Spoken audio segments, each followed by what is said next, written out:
Wala ka bang tindahan? Gusto mo bang magkatindahan? Pero sigurado ka na ba na ito talaga ang gusto mo? Pues magre-real talk ako. Pero bago ako magumpisa, sa mga hindi pa nakasubscribe, abay, isubscribe nyo na si Ate Tintin, please.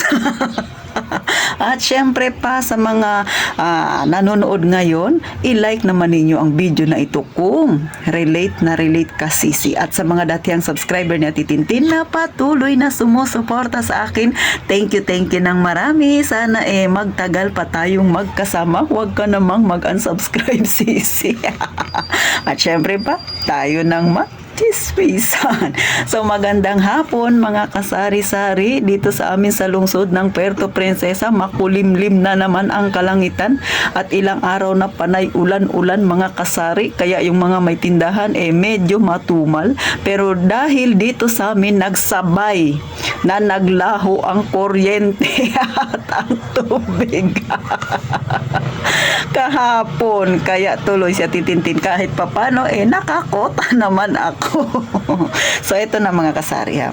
Kung mapapansin niyo sa mga matatagal nang nakasubaybay kay Ate Tintin, lagi kong sinasabi, huwag kang magpapautang. Huwag mong subuking pasukin yan. Bakit? O ito na, mag-real talk tayo, lalo na sa mga wala pang tindahan. At kung mayroon kang tindahan, alam kong makaka-relate ka ha, kaya huwag mong kalimutang mag-like kay Ate Tintin sa video na ito. So, pagising pa lang sa umaga ha, madaling araw pa nga, yung iba ay gising na. Ang unang inaatupag agad ng isang store owner ha, ay ang magbukas ng kanyang tindahan. Hindi pa yan nakakape, hindi pa yan nakakatanggal ng mga muta-muta niya sa mukha. Magbukas na siya kaagad ng tindahan.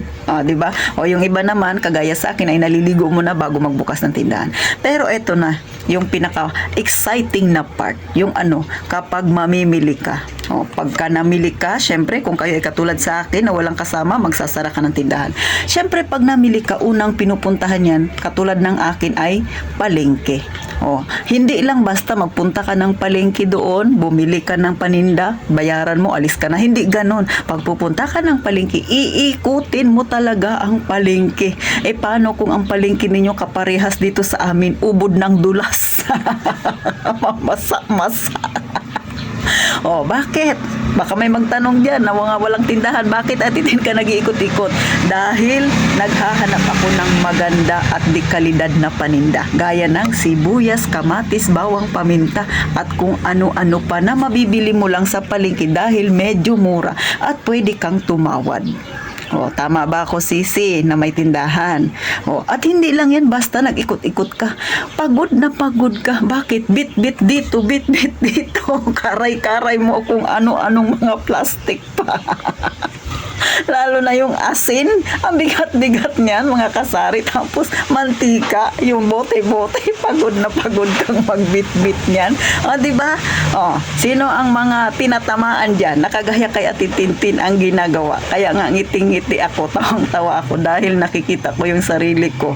Mga kasari, totoo yan, grabing pagod talaga. At hindi lang basta minsan isang oras ang nauubos natin kaiikot ng palengke. Minsan inaabot ka ng isang oras kalahati, 2 oras. Depende yan sa kung ano ang kailangan mo.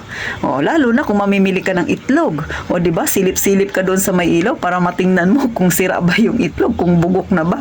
Kasi nga, pag hindi mo yan chinek at naibenta mo kay customer at bugok yan, lugi na naman ang tindahan.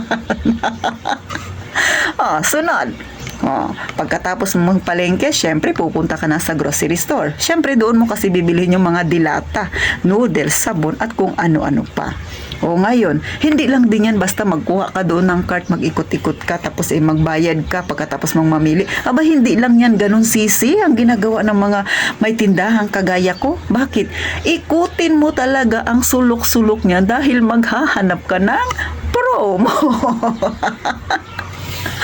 Sisir, relate ka ba? Ginagawa mo ba yan? Diba mga kasari? Kaya, pag nakakita ka na ng mga may promo-promo, syempre sunod mong i-check kailan ba ang expiration nito ha. Ganyan ka ba sa tindahan mo?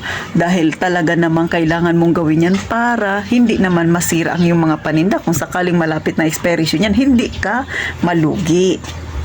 So, pagkatapos mo ng bayaran ang iyong pinamili, syempre uuwi ka na. Pagdating ng tindahan, hindi ka pa magpapahinga. Bakit?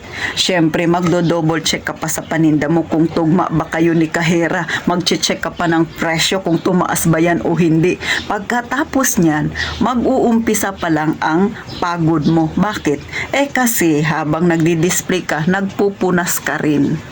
Habang nagdi-display, nagpupunas ka, may bumibili na customer sa'yo. Akalain mo yun, hindi ka pa niyan kakapagpahinga ha. Yung iba dyan, pagdating sa bahay nila, di ba, magbubukas ng tindahan. Pagkatapos magbukas, i-check yung pinamili nila, titingnan kung tama ba, tapos magpa-price bago magdi-display. At habang nagdi-display, nagpupunas ka rin, naglilinis ka rin ng mga istante na pinaglalagyan mo ng iyong paninda. Ganyan ka ba, sisi? Kaya, kung nagumpisa kang nag-display ng alauna ng tanghali, matatapos ka gabi na pagod ka sa tindahan mo. Tapos papautang mo lang sa customer mo na hindi marunong magbayad. Sisi, ikaw na nanonood na walang tindahan. Sana kumbaga maramdaman mo kung ano ang hirap ng mga may tindahan at hindi kita tinatakot. Dahil kung gusto mong magkatindahan, yang sinasabi ko na yan sa'yo, abay, totoong mararanasan mo yan at hindi yan biro ang pagod na yan. Kaya pag humiga ka sa gabi, para ka nang patay dahil pagod ka na. Mga kasari, totoo yan. Kaya lagi ko ang sinasabi sa aking vlog na huwag kayong magpapautang dahil yung pagod na naranasan mo sa pamimili pa lang, hindi yan kayang bayaran ng yung kinita sa tindahan. Pero syempre, hindi naman natin pwedeng sabihin yung kay customer. Ang sa akin lang, sisi, huwag mong pasukin ang pagpapautang dahil nakakapagod talaga. Tapos papautang mo yung paninda mo, yung unang trabaho pa lang nagagawin mo, yung pamimili pa lang, pagod na pagod ka. Stress na stress ka. Bakit? Kasi nagpautang ka. Tapos naiisip mo yung pagod mo, hindi nasuklian kasi nga hindi nagbayad sa'yo. Kaya sa mga beshi ko dyan na gustong magkaroon ng tindahan, huwag na kayong magpapautang, mga kasari. Kasi hindi ko kayo tinatakot, pero yung mga nire-real to ko sa inyo na nararanasan naming mga may tindahan na, ay hindi biro. Talagang mararanasan mo yan. Kaya kung ikaw ay hindi ka pa sigurado na yung pagtitindahan ang gusto mo, kapain ng maigi ang puso. Yan ba talaga ang gusto mo? Desidido ka na ba talaga? Kasi ang pagtitindahan, hindi lang yan pinag-uusapan na may puhunan ka. Hindi lang basta pinag-uusapan na masipag ka. Dapat masaya at mahal mo rin ang iyong ginagawa para magtagal ka.